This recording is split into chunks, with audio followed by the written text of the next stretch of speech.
What's going on, ladies and gentlemen, rock stars of the Kick-Ass Nation? It is I, Christopher Rausch, back again for another episode of the Raw Unscripted Show, where we come to you live every single Tuesday night, 7 p.m. Pacific Standard Time, bringing you the goods on what it takes to live a kick-ass, unstoppable life. If you're just joining us, thank you. If you're joining us here on the live video cast, feel free throughout this conversation to share your comments, share your questions with us. That's the joy of coming to you live every single Tuesday night. Is you can feel free to put something in the chat, and either myself or my guest will be happy to answer those, or we'd love to engage with you. This is a conversation with you guys, and of course, it obviously goes to podcasts. Wherever podcasts are sold, check us out on Spotify, iTunes, iHeart, Amazon, wherever it is that you might get a podcast. Feel free to join us there. We've been going since 2019. I'm very proud of that. We're in 28 countries. I was just telling that to my guest. And we're pretty excited about what's coming up next. I'm doing a little modification to the show, so you might want to keep continuing tuning in, because you have spoken. I recently did a survey out to you guys, and I said, what can I do to bring more value on the show? And many of you came back, interestingly enough, said you would like to see me coach people live on the show. And that's something that I've done in the past, and it's something that we sort of do throughout the conversation as we talk about ways that you, the listener, you, the viewer, can actually elevate yourself. Sorry, it's been a long day. I've been up since 4 o'clock this morning. You can levitate yourself. You can elevate yourself to a higher standing within your own personal and professional success. We got Nelly in the house. What's up, Nelly? She calls herself Hooked on Humanity. Thank you for being here. Ellie and Nelly, and we've also got my dear friend Nancy Nance in the house. She says, great idea. Was my idea. I don't remember. It's going to be a fun conversation for you tonight, guys. But no, yes, coaching here on the show, bringing you guys extended value of what it is that you guys can apply in your life. The whole goal of this show is that you could take 3 suggestions, 3 tips, 3 strategies in your life and apply them during the week. There's 7 days between shows, and you think about this. You apply 3 strategies that are brand new to you every single week. Think about what it is that can change, what can change in your life. I look at it in terms of 3, 6, 9 month increments, full years. So I think about it. How much different can your life be in 3 months, 6 months, 9 months? How much different can your life be in a year or 3 years? And a lot of people will tell me, oh my God, Chris, that's a long time. I want change right now. But you got to think about it this way. Think about this. How long did it get for you to be where it is that you're at today?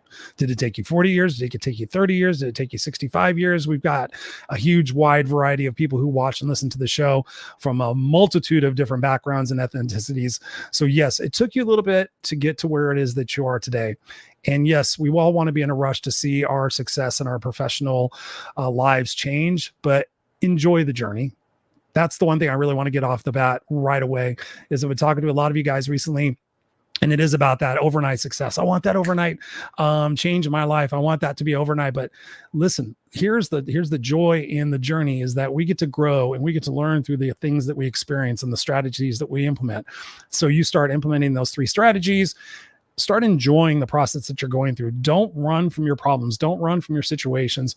Look at it as a challenge and an opportunity for you to level up to the next version of yourself.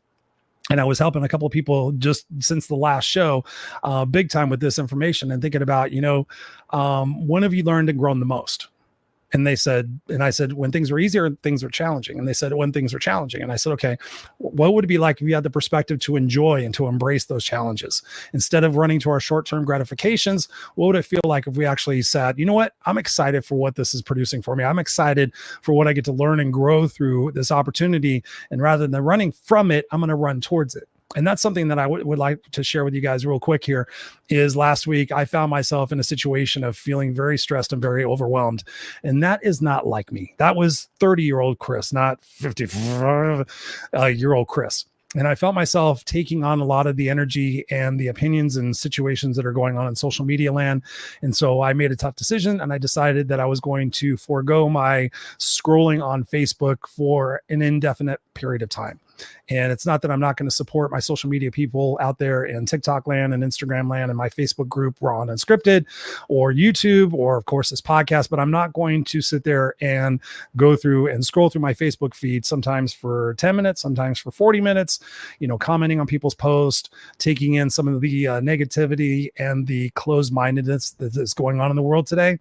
And I did that on, I think, Thursday or Friday. I can't remember exactly when, but I got to tell you, life has been so much better since. And I feel bad because I'm not out there supporting people's posts and I'm not out there seeing what's going on in the conversation. But I got to tell you, the break is doing me well already. So I encourage you, again, think about what's not working in your life and take a break from it, whether it's a relationship, whether it's a situation at work, whether it's something within yourself, whether it's a bad habit. What would life be like if I no longer focused on that area of my life? What would life feel like if I no longer allowed that to stress me out and overwhelm me? And so that's what I did. I just made that quick decision. And I know it frustrated people, and people are like, well, what's wrong, Chris? There's nothing wrong. It's absolutely what's right with the world. And it's the fact that we got to take those breaks, because so oftentimes we don't take care of our mental health and we want to be there for everybody else. And that's one of the big things that I pride myself on, but I also can take on a lot of that emotional baggage that's going on in the world today. So I just wanted to share that with you because I know that you guys find value in some of the things that I do for myself, because we are all work in progresses, and I tend to lead by example, and I get excited about that. So that's what I've done. That's what I've been doing. We got Robert Broker in the house. It's been a while, Mr. Robert. He says, hi, Christopher and Nancy. Nancy says here, she goes, Rush is a brand, not a lifestyle. Yes, it is. Rush. It's a Canadian band, eh? Nancy says also here, coaching on your live. Yes. I appreciate that. So I'm excited to invite my guest on here today. We've titled the show Live Boldly, Making Yourself a Priority. And how about that? What did I just share? I made myself a priority, and I'm very proud of myself, because that's tough for me to do sometimes. But the older I get, the more I realize that we do have to take those breaks, and we do have to self-nurture ourselves. And it's not being selfish. It's about self-love. So I'm going to introduce my guest, and I've been practicing this for a few moments here in my brain, because she has a very unique and lengthy name. So please welcome to the Raw Unscripted Show, Miss Jodie Santandrea-Ruano. You were so close. I was. God damn it. Yeah, it's Santandrea-Ruano. Ruano. Well, thank you, Jodie. Thank you for being here. I appreciate you. I love your smile. I love your enthusiasm, and I'm excited for this conversation tonight. We got people in the house that are going to be playing along with us at home. So awesome. For those people who might not know you, which is probably most of my audience, tell us a little bit about yourself. Well, I am a coach, certified coach and speaker. And I'm also into epigenetic testing. Like, that's what I do. I work with plant-based supplements, and I am the founder of Live Life Full Force. Did I just say that? I don't even remember. And I am now an author. So I've got a lot of things going on, and it's pretty much getting women to realize they need to make themselves a priority and get their health in order. Love it. I love it. So what do you want, given what you heard me say, in the intro of the show, what do you want to get across most people who are watching and listening to this conversation tonight?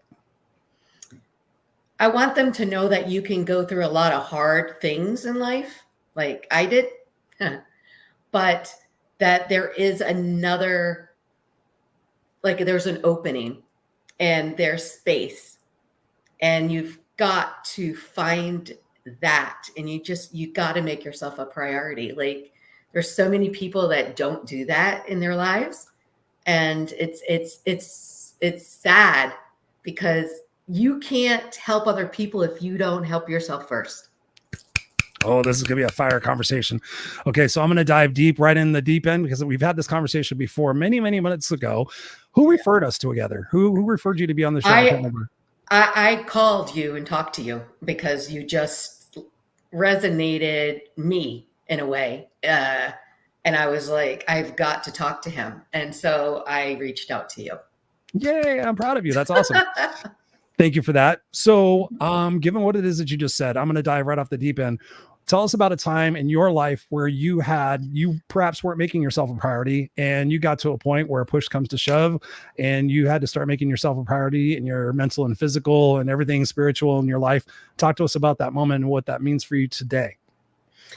Well, not to go like too far back or whatever, but one of the main things is I raised my family, and I kind of forgot about myself. And I was kind of like, I really need to start getting back into taking care of myself.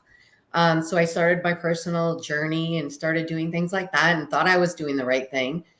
And then COVID hit, and I unfortunately got very sick, and I was put on life support. Whoa. And I had a 1 in 4 chances of living. I made it. But I lost. You made it? Did you? I hope so, because I'm having a weird fucking conversation right now with a ghost.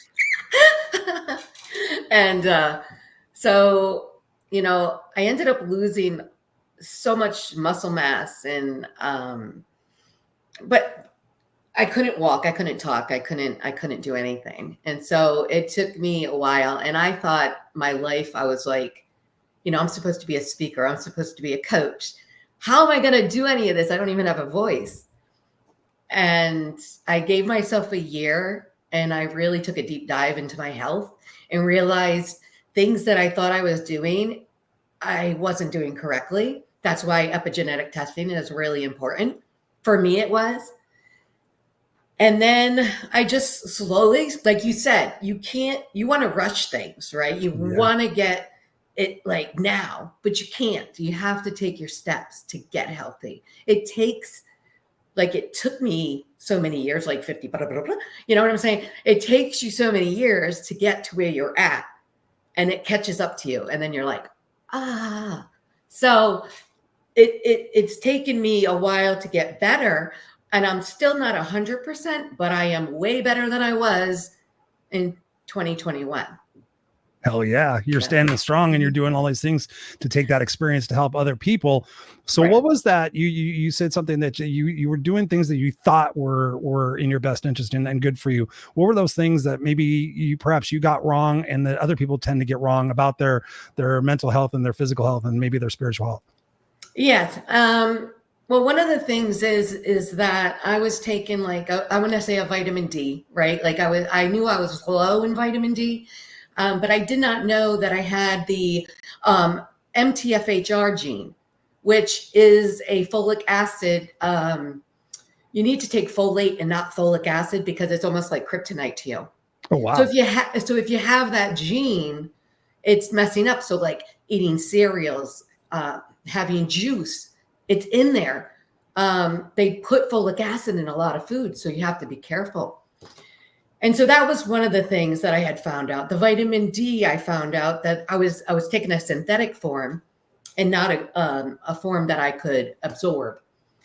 So I've changed a lot of things because of the epigenetic testing that I had done.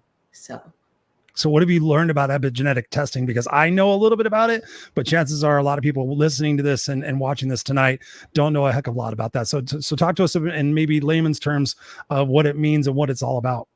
So pretty much what it does is we take a test. It's a swab. And about 6 weeks later, you get your reports. And it goes over like weight, and it also goes over workouts, you know, and skin and different things. So like one of the things that I have is a IL-6 gene. And that was something, if I would have known way back when, I wouldn't be sitting lathering oil on me and doing the things that were going to damage my skin. I have a high red mark, which is 2 parents gave it to me. And so with that, I have to wear polarized sunglasses, and I need to make sure I have protection on. And so things like that, so it doesn't damage my skin. And so this is just a really good testing. It like breaks it down to like how many, if your parents both gave it to you, that's like a red marker. If you had one parent, it's a yellow marker. If you have a green marker, you didn't get the gene. So it's just been it's a guide, you know. And then we make supplements for you. So there's like no more guessing. So if I know I needed more of a folate, they give me a higher dose of folate. And so it's all made for you through your genes. And I thought, I just feel it was very beneficial to get me back on, you know, the road of health. Oh, hell yeah. Yeah. I mean, so many times we think, like you said, we think we're doing the right thing. I take my multivitamin, you know, I get some sunshine. I found out for me, I thought I read that is, you know, talking about vitamin D, you know, getting 20 minutes of sunshine. That's great because it staves off depression and everything else. And I get plenty of sunshine. But what I found out when I did a vitamin deficiency test is that I was deficient in vitamin D. And I was like, are you fucking kidding me? Like, really? No, there's no way. There's no way. But then again, looking and researching the different types of vitamin Ds, the different types of vitamin Cs, the different type, being very proactive and being curious about the things that we put into our body can really make a dramatic impact on what it is that we do. And one of those biggest things that we can put into our body is our perspective and our beliefs about what other people might say about us or to us. And so I can imagine that as you're taking yourself more seriously, you're making yourself more of a priority throughout your life, that might have pushed people in a wrong way. Talk to us about that, because so many people are, and I said it before, it's not selfishness, it's self-love. And I love your point, because I tell people this all the time, like, who do you love the most? And we should all say us. And it's not a selfish thing, but we're programmed to think, oh, that sounds pretty selfish if I say I love myself, so good and everything. But when I sit there and I tell people, or I ask people, like, who do you love the most? I love my husband, my kids, my dog, whatever it might be. And I'm like, okay, on a scale of 1 to 10, 10 being you take a bullet for that person, how much do you love that person? Mm-hmm. Everybody says a 10. I love my kid a 10, my husband a 10, my mom a 10, whatever it might be. And I'm like, okay, now here's the tricky question. How well are you taking care of yourself? How well do you love yourself? 4, 6. You can't say 7, because everybody says 7 because they want to seem like they're good, but they're not. So, and I'm like, okay, so are you really giving that person that you love the most a 10? Right. And then you see this look on their face, like, no. Right, because they think they are. And it's almost like relationships too, right? Where when you're in a relationship, people think, oh, we're given 50-50. Well, you should be given 100 and 100. Yeah. And people just don't sometimes connect. And until you are aware of it, but once you are aware, it's your duty to take care of it. Mm-hmm. So what was that process like for you? Did you, as you started taking better self-care of yourself and started making yourself a priority, did that offend anybody, any family members, any friends? Did they go, what the hell is Jodie doing? Oh yeah. Yeah. I've lost, that's the other thing is, like, sometimes you just have to let people walk out of your life. Oh yeah. Talk about that. Go deeper on that, because a lot of people are afraid to do that. And I've not been afraid to do that for like the last 2 decades of my life. And I've been called all sorts of names, but I'm a much happier person for it. Yeah. Well, it's funny. Well, this part, a little bit about me, I've just got to kind of like go back a tad. So back in 2018, I had actually found out that I do ancestry. I'm very much into genealogy. And I had found out that my father, unfortunately, that I grew up with, was not really my father. Oh, wow. Yes. Surprise. At 44 years old. But by this time, my mother had already passed, and, there was a lot going on. But my family has fallen apart, unfortunately, my sisters and such. And I really don't have as much contact with anybody. So I went from having like a full set of 3 sisters to 2 that I knew I kind of had, but didn't know. It's a weird story. To 5 sisters, but yet I feel like an only child. Wow. And I've lived my life for myself now, because I'm not going to worry to please everybody. It wasn't, I didn't change my name out of disrespect. I didn't change certain things. There was reasons, but there were my reasons. And people should have respected that. I'm the one that got slapped in the face. Nobody else did. Nobody else found out that it was the wrong parent. Right. But yet I'm the one that's lost out. Did your siblings know? No. Supposedly not. No. It was a big shock for all of us. But, when I decided to take my real father's name, and I have a really good relationship with him, and it was my decision, and it shouldn't have reacted the way it did with people. And, it is what it is. I can't change it until somebody else wants to change it. So how do you navigate that emotionally? I mean, that's such a shocking surprise. I went on Ancestry or 23andMe, and I was very, very, very, very super hesitant to do that, because I found out from my mom that my biological father, I call him a sperm donor, he was married with kids of his own, and she almost placed me for adoption back in 1969.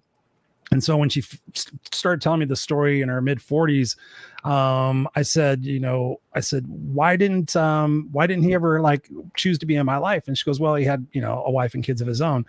And I said, oh, okay. And I said, does he know about me? She goes, oh, absolutely. You. And I remember seeing him once. I think I was like 3 years old. I'm pretty sure he came over for a booty call. Because my mom was very promiscuous. And I think somehow she thought in her mind that she might win him back and she might get him. I think that he was the love of her life. She was, like I said, she was very promiscuous. So when I went on, my wife encouraged me to go on 23andMe. I was scared to death because I thought these other siblings of mine, half brothers, half sisters or whatever, they don't know about me. They probably don't know. I didn't kind of leery about doing this to them. Like they're going to be doing their 23andMe one day and go like, who the fuck is Christopher Rausch dude? Why is he, who's Samantha Blake? And how does this, arm of my life come into play? I did it and I figured I'm just going to let it be what it is. Sadly and unfortunately, I don't recognize any names anywhere in my family lineage, not my grandmother's name, nobody's name. So I still, my mom's passed. So I still wonder if she was telling me the absolute truth. I reached out to the person that I have the most DNA with. We share 12%. And I reached out to her and I recognize her middle name. And I reached out to her years ago and I said, hey, by the way, do you know anything about our family? I recognize your middle name. Where does that come from? And she never responded back. And so there's this part of me that's still apprehensive, but I figured, I'm just going to let things go where they go. But what's that process been like for you? And what can you recommend for other people out there maybe experiencing the same thing? Because I have some friends of mine that were adopted and kind of went through their family heritage. And one of them was happy they did. And one of them was supremely disappointed that they did. So, well, for me, it ended up where I have a lot of intuition. And so growing up, I always had like this tap on the shoulder or, the intuition. And I said to my mom, I would ask her like, hey, do you know this Italian family? Do you remember this Italian family? I remember this guy. He was really tall. He had a mustache. And there were 2 girls I played with. And one day you said I would never see them again because they would be moving back to Italy. And do you remember them? And she would be like, I don't know who you're talking about. I have no idea who you're talking about. And it happened like, I think this your intuition or was this actual real memory?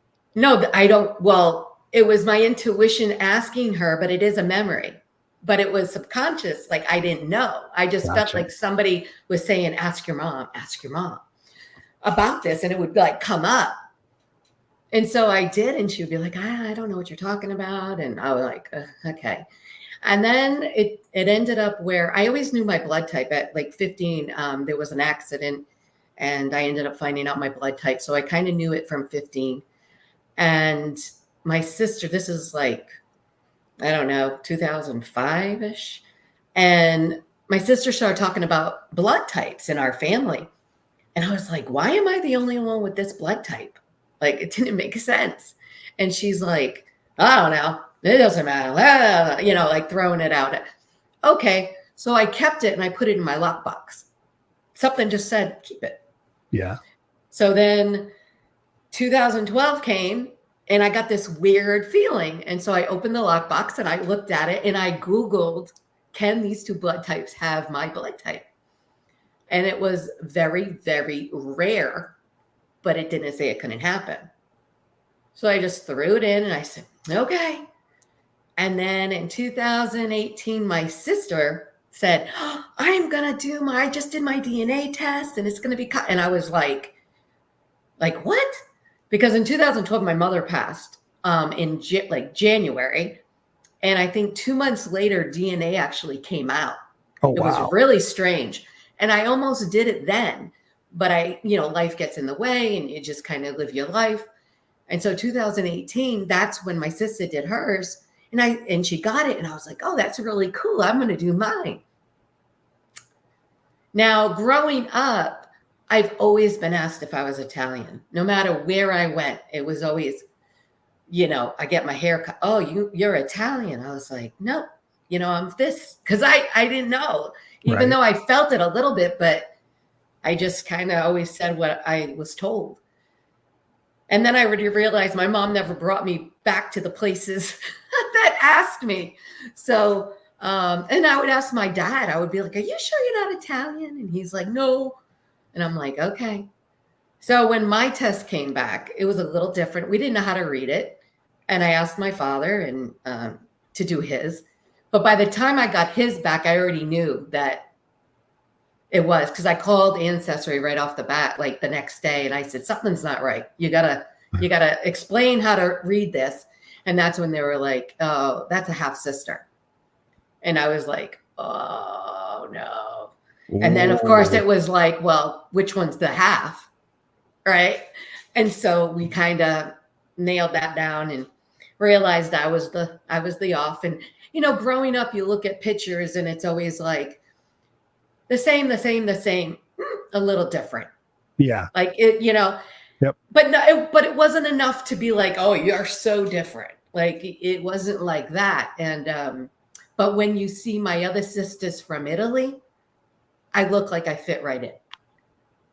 So it was, and one looks very much like me. And when I was younger, it was funny because somebody had came up to me and said, oh God, you look just like a girl that was in another town. And that's where she lived. So I'm assuming they seen my real sister and just kind of thought that. So, wow. Yeah. So then I got to meet my dad, and he was great. We look a lot alike actually too. But yeah, it was, and I just wish I had relationships with my sisters, that are in Italy. And, unfortunately their mother doesn't want them to have a relationship with me. Aren't they grown-ass women?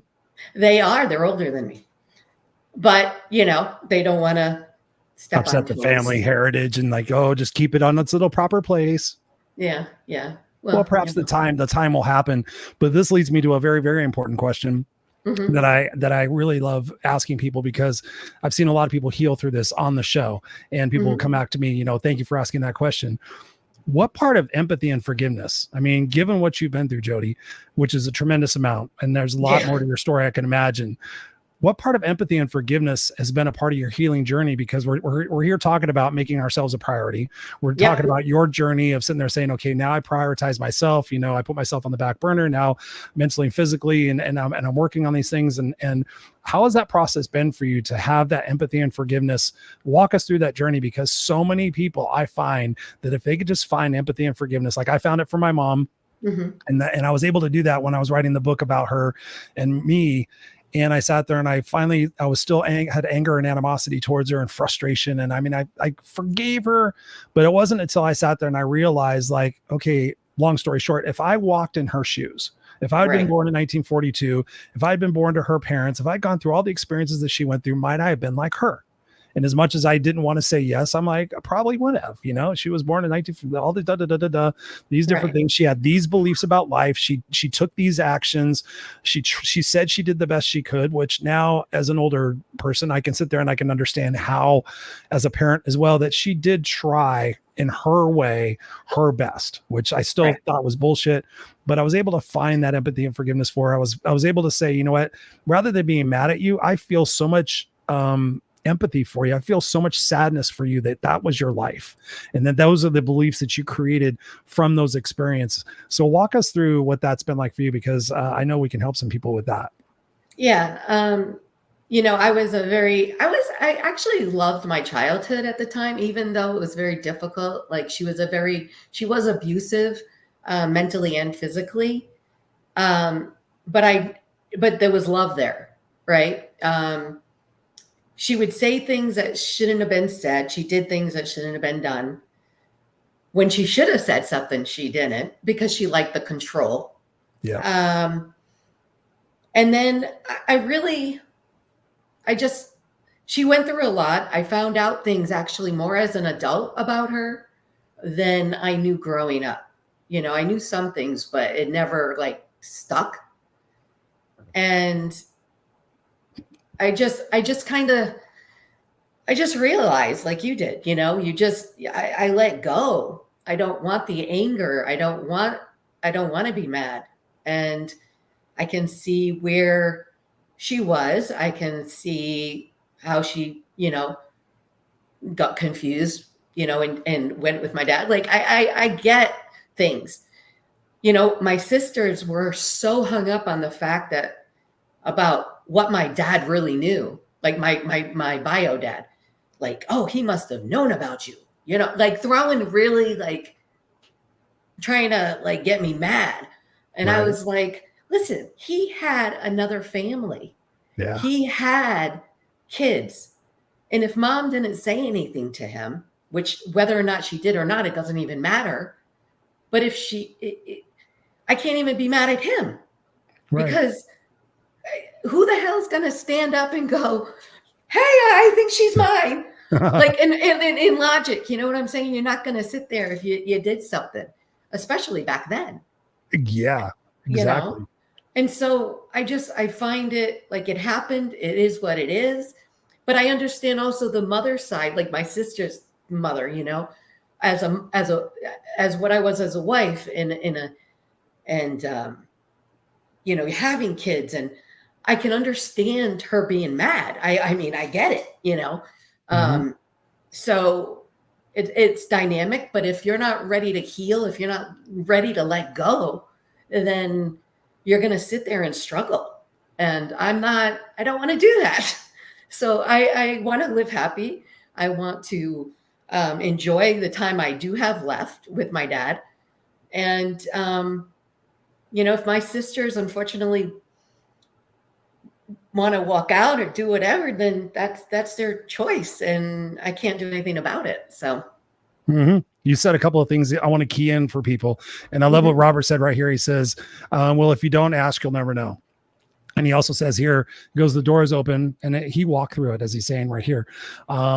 He said also here, he goes, sometimes you need to open the door first. And that's where he goes, and the door is open and I walk through it. It's absolutely true. It's 100%.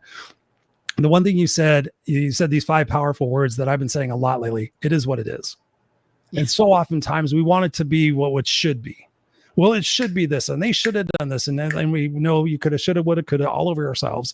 Yeah. But where does that really get us? And so I love the fact that you've taken ownership. You've taken that integrity with yourself and say, you know, here's the process. Here's what they need to go through. Here's their journey. Perhaps one day they're going to see things differently, but I'm not going to hold myself back. I'm not going to hold my happiness in that compartment over there to say, okay, if this comes true or if this happens, then I will be happy. Then I will be fulfilled. This is my life. And rather to be a victim of it, which so many people I see are a victim of their own beliefs. They're a victim of the misinformation that they might see within their own families and obviously in the news. Like right. we can choose to sit there and say, you know what? No, I'm better than that. And this is my life. Like Bon Jovi says, I love the fact that it's my life and it's now or never. Yeah. And so we have to take that ownership, and we have to take that risk. We have to take that risk to love. We have to take that risk to be vulnerable. Yes. And the other thing you said that I want to key in on as well is this was a different time.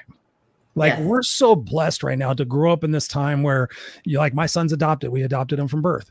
Back 20 years ago, you would never say, oh, you would never go to school and let your kid know that he was adopted, because that was faux pas and that was this and whatever, I mean, connotation you want to put on it.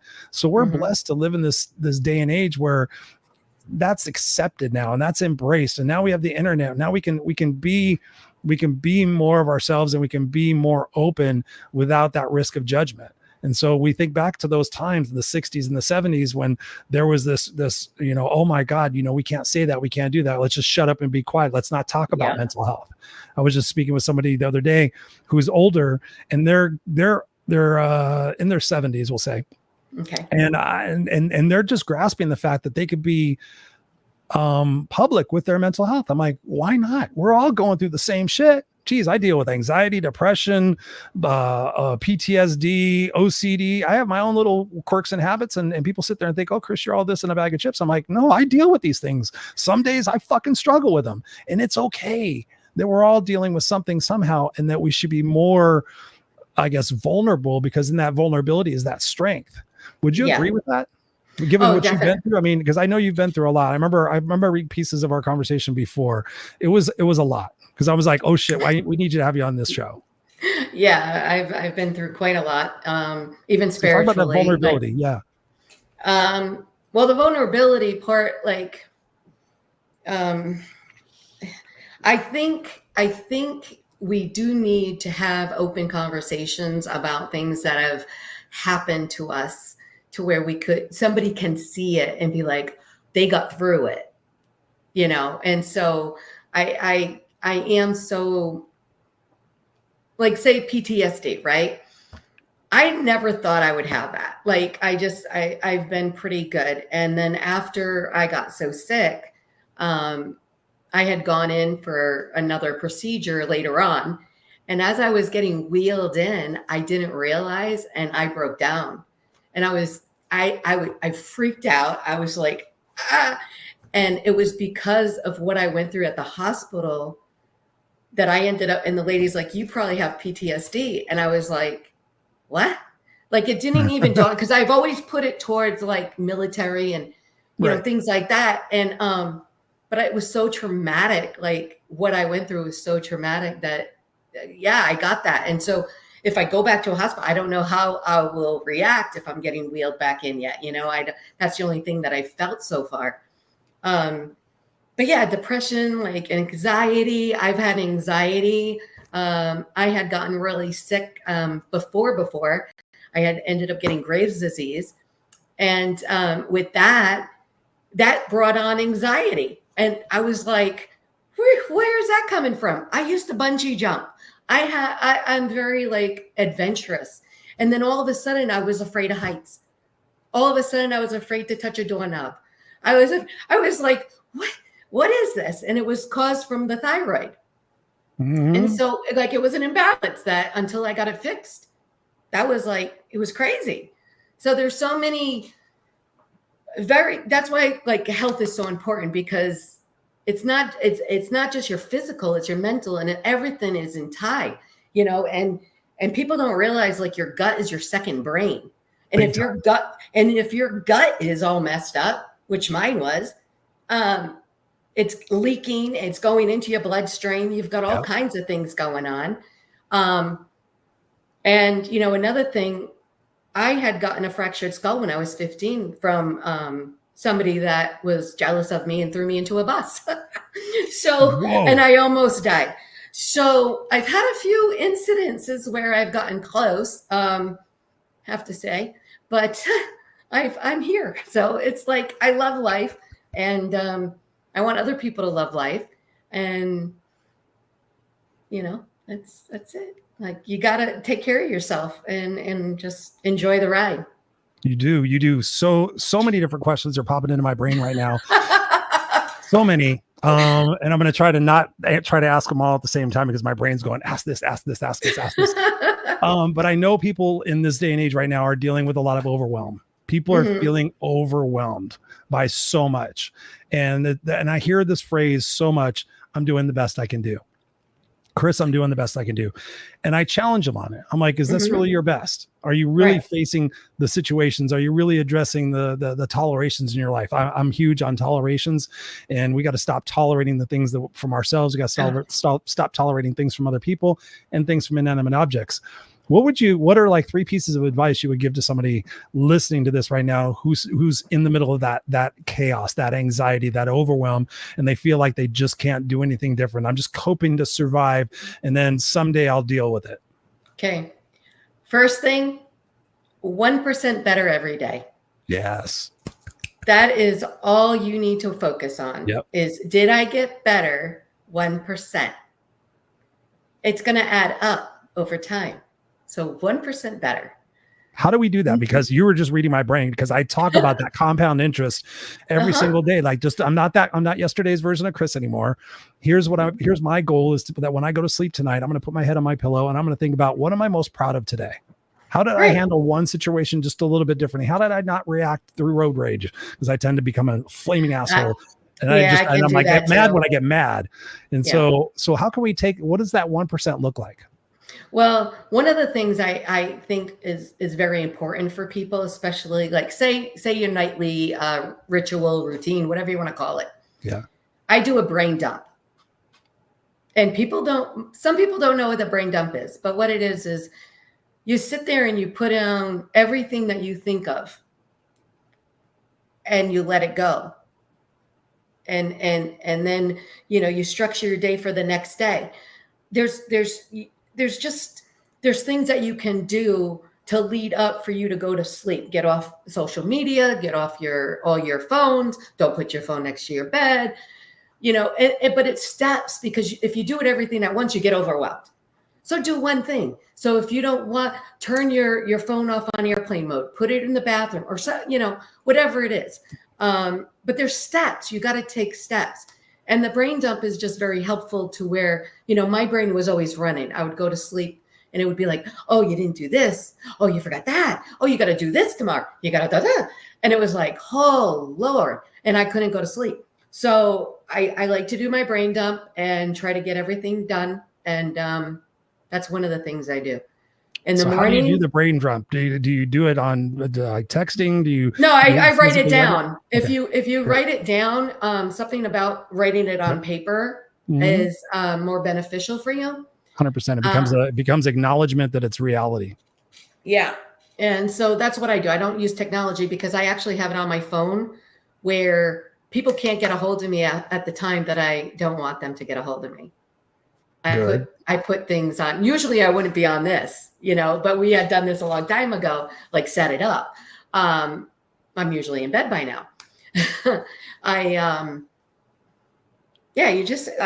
set up my life. I set it up now. I do things on automate kind of. In the morning, the same thing. I wake up. I don't look at my phone right away. I say gratitude. I say a prayer.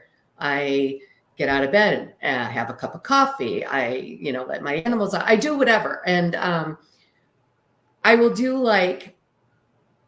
what is it? Like I start doing my daily stuff. I just start doing stuff. And then I really hit a time to work or whatever it is, or watch my grandson, whatever it is that day. But I just start blocking things off. And it was helpful to me because I was always scattered. So I had to block things and it helped my daily function. So awesome. Yeah. Thank you for that. And so I'm going to go back to something I said before, because I'm interested to get your take on this. When people say they're doing the best that they can, I have my challenges with that. What would you say to somebody who says, Jodie, but I'm doing the best I can? You mentioned before, certified life coach. So people are telling you that all the time. I'm doing the best I can. What are some questions that you ask them in order to determine if they really are doing their best or if they are just bullshitting themselves? Well, I ask them what they're doing, like what their daily routine is. Like I just ask them because half the time they're not doing things that are productive. And so if you're not doing anything productive, then we've got to straighten that out first. So how do you define productivity? Because I know people that are super busy, but they're not productive. Well, I try to do the things I fear first.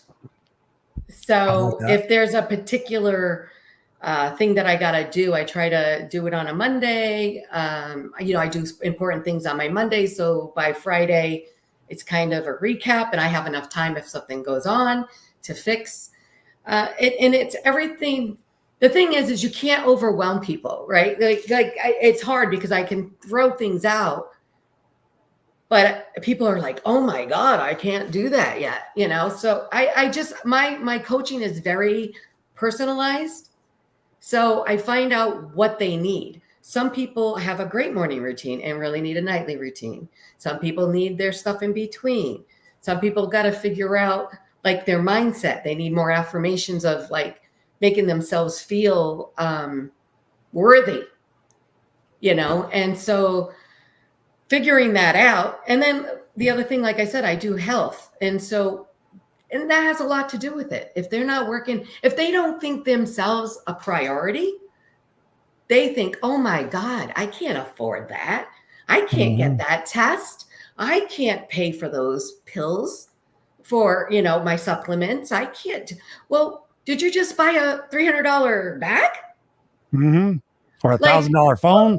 Right. What? Yeah. You know what I'm saying? So it's like, I got an iPhone helpful. 10. Yeah. But you know what I'm saying? Like, so you need to make what's important to you a priority. Yes.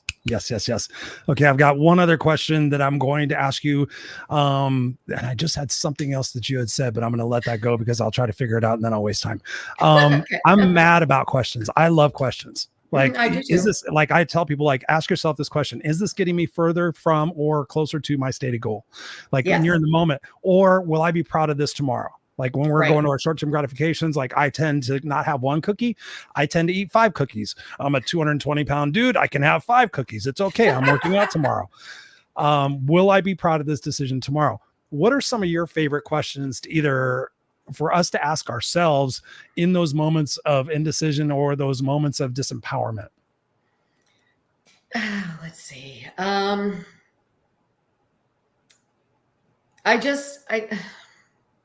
mm, I'm Or trying just to your think. favorite questions in general. I actually had a guy on the show. I'll give you time to think about this. I had a guy on the show. His books. Yeah. Great questions. He's like the question dude. So he like Uh-huh. wrote 5 books on questions. And I was thinking, Oh, okay, I wow. love questions. I got to figure out a way to ask this guy new questions. Right. And so Right, I right. figured out a way to ask him new questions. And he was like, oh my God, I've never been asked that question before. And I took him off his game a little bit. It was kind of funny. Bob Tildy, he's an excellent dude. But I love questions. Like when you ask yourself a question and you're honest with yourself, that has such leverage to switch what we're doing in those moments. And the more we can switch what we're doing in those moments, that greater that 1%, that greater that leverage, that greater that self-confidence to say, listen, no, I'm not my thoughts and my things. I'm actually my actions. And I can switch those at any particular point by asking myself a different question. So maybe in that term, like what are some of those favorite questions to ask yourself or to ask your client? Well, I just think it's important to see, is this important to me at this moment? What am I benefiting in that moment? Am I benefiting myself? Am I benefiting my family? Will this that I'm doing is going to get me to the point that I want to be at? So if you're looking at, like you said earlier, you're looking at a month, right? 3 months, maybe 5 years. You want to look forward, but at the same time, you need to be here. Yeah. Because that's the one thing, right? Like for me, when I almost died, it was like literally the doctor said to me, okay, you got to understand this. You're going to be put on a ventilator. Oh. You're going to have a trach. No. You are going to have a hole in your neck. You have a 1 in 4 chances of living, and you only have 5 minutes to tell your family. That was my reality. So, I said 3 prayers. And by the way, all 3 of my prayers came true within the year after. But I'm very much into living your life today, not worried about the past, not worried too far into the future. You can plan, but you need to be present now, because there's so many flipping people on these phones sitting there scrolling next to their partner. Oh yeah. Doing things. And it's like, I'm here. Like, can we have a conversation? Can we talk? Or doing something. I go out and I'll see people at a restaurant, and I'm very blessed that, like, my son, he sees people do that, and he's only 26, and he's like, well, they're sitting there on a date and they're like on their phones. Yeah, no, it blows my mind. Blows my mind. Turn the shit off. So it's like, yeah, turn the stuff off, turn the TV off, have a conversation with your loved ones, plan a future, And the other thing is how many people, and I know this is a little weird, but how many people have planned their deaths? Do you guys have your stuff in order? Mm-hmm. Does your partner know what to do if you're in this situation? Who pays the bills? Who does this? Who does that? So these are talks that you need to have in your family to know what the heck to do if something happens. And if you don't have a plan, make one, because it's very scary when you don't. That's all I got to say. Jodie. Thank you so much. We've been going. I told you we'd go for about 45 minutes or so. We went for 50 minutes because I still have another 10 questions to ask you, but we'll have you back on the show. Where can people get a hold of you to continue the conversation? Because I know there's so much more that you are able to provide and to serve people with. Where I will put it up on the screen for people to see, but tell our listening audience where they can get a hold of you and learn more about you. Yeah, you can reach me at https://linktree. It's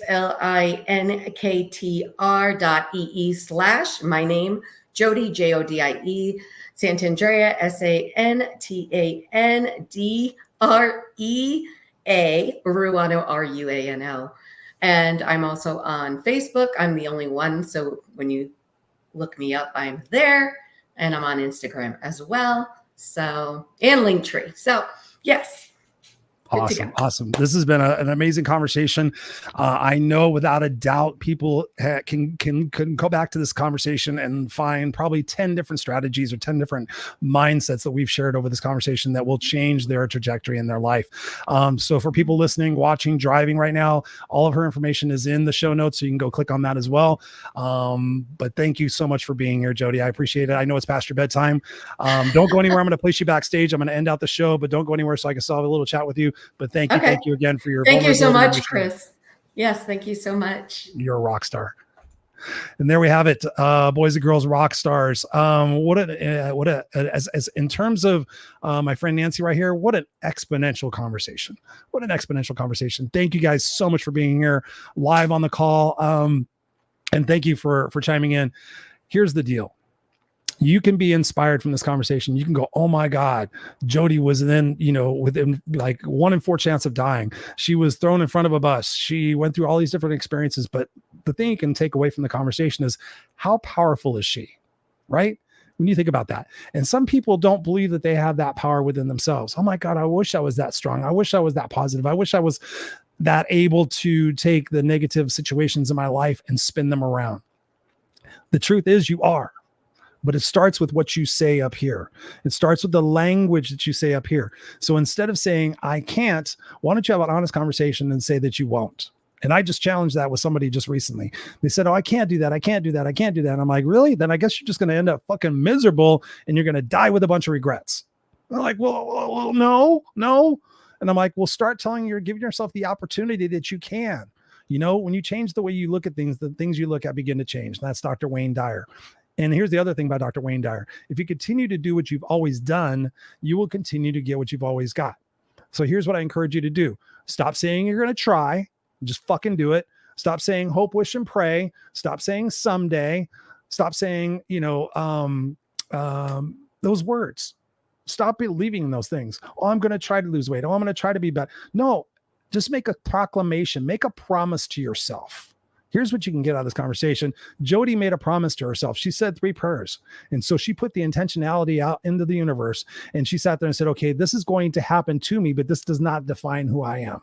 My journey is not over. I have so much more to give and to love and to offer and to serve and to receive. She made that determination in her mind. Do you think she said, maybe there's a 60% chance I'm going to do that? No, there was 100% chance certainty in her brain. And she said, well, fuck, I survived that. Fuck, I went through that. And I went through this. God damn it, I'm going to go through this too. And I'm going to come out on the other side. I'm going to have a conversation with Christopher. I'm going to inspire a whole shitload of people who out there might be sitting there suffering in your own misery, in your own self-speak. You have the power, ladies and gentlemen. It's all residing within yourself. It's not anybody else. You're not going to get the apology that you need in order to move forward. You're not going to win the lottery if you don't play it, right? So many people think they're going to win the lottery of life. They're going to, I hope someday that I meet the person of my dreams. What is that? Hope, right? What Jodie said, take care of yourself. Love yourself. Right? When I was going through COVID, we were going through COVID, I gave out 100 and something coaching sessions, my way of giving back. I didn't sell anybody anything. And within about the 20th, I don't even remember what the number was. I heard this little whisper. And yes, listen to your whispers, ladies and gentlemen. I heard this whisper that said, Chris, ask him this question. It's a yes or no question. And in my brain, I was like, that's fucking stupid. Literally, I was having this conversation in my brain as I'm listening to this person. I'm a multitasker. But the question was, I'm going to ask you a question. It's yes or no. And I don't want you to think about it. Do you love yourself? Yes or no? And as soon as I said it, I'm like, oh my God, what a lame question. Of course people love themselves. They may not necessarily like themselves, but of course they love themselves. And again, I probably had, I had a lot of conversations. I can't remember the number. I don't keep track. But it was about 85% of the people that I spoke to and asked that question struggled with the answer. 85% struggle whether they love themselves. And so I said, based on the fact that you're challenged with it, do you know you love yourself? Can you imagine how much different your life would be if you knew you loved yourself 100% and you accepted yourself 100%, flaws and all, and yet you're excited about overcoming and embracing the challenges in your life and waking up every single day and the first thing you say, God, I love myself. Wow, I am grateful for another day. Instead of focusing on all the bullshit that's going on in the world that you can't control. We can't control what necessarily what's going on in the politics and the world and the wars and all this other stuff. We can control what we think and what we feel and what we say. Like she said so eloquently, put this down and start. And if you don't put it down, the thing you should be doing with it is asking it questions. I watch YouTube probably 5 nights a week, at least for an hour to 2 hours. I'm watching conversations. I watch the CEO Project.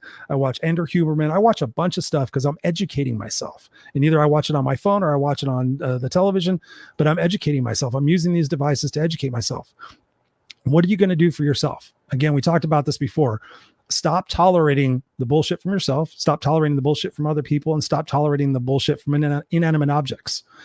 Draw the line, have boundaries, have values, but most of all, have people in your life who will call you on your bullshit. Have mentors, have coaches, have spiritual advisors, have health experts. I had a health coach for 18 months. So I went through and I learned about the mitochondria. I learned about a lot of what we didn't even get into because I found the conversation so stimulating, focusing on where we were in this. So if you came in halfway through, go back and listen to it all the way again to the beginning and write down some action items and take action on those action items. And then come back here next week and listen to the next guest and take those action items. And again, in 6 months to a year to 3 years, you could be a completely, entirely different person with amazing people in your life. And you can let go of the people that don't serve you in your life. And you could be living your true legacy. Like Jodie said, how many of us have really written our eulogy? And those of you who have followed the show for any length of time know I am massively passionate about that. Like my eulogy, the crux of it says Christopher Rausch will have fought for what's right and what's fair. He will have risked for which that mattered, and he left the earth a better place for who he was and what he did. So I know that. So in any moment of indecision, does this lend to my eulogy? Have I done something today to build that legacy? If I died today, will my son be proud of this episode? Will people find value out of it? My wife go, oh my God, he was on point. So when you think with the end in mind, it's pretty incredible what it is that you can get and you can do. So get the right people in your life, connect with Jodie, and come back here and support the Raw Unscripted Show. Subscribe to our podcast, subscribe to our YouTube channel. And I thank each and every one of you watching live. I know a bunch of you guys watch it tomorrow morning. So good morning. I know a lot of you guys on the East Coast have your coffee and you watch the show. So thank you very much from the bottom of my heart. If you got value out of this show, which I know you did, please share it out. And not only just share it out with like, oh my God, Jodie said this and I learned this, or I thought about this differently, because together we can make this world a better place. It's not going to be posting political bullshit. It's going to be by doing change stuff like this, where we can sit there and we can seek first to understand, then to be understood. All right. So that's my 2 cents for today. You guys can keep the change, and we'll be back here next week. Next week we have somebody amazing. I know we do. I did not have that pulled up right now. But I believe this was a referral. So Jodie sought me out, which I think is beautiful. Thank you, Jodie, for doing that. Next week, we have John Iverson, who was introduced to me by Mark Mawhinney. I know a lot of you guys are coaches and that you watch the show and you know Mark. So John Iverson's going to be on the show next week. I remember having a preliminary conversation with him. Fantastic individual. And I will see you guys here next Tuesday on the Raw Unscripted Show. Go out there, be brilliant and be beautiful. And let's make a difference. Let's have love in our life. Peace.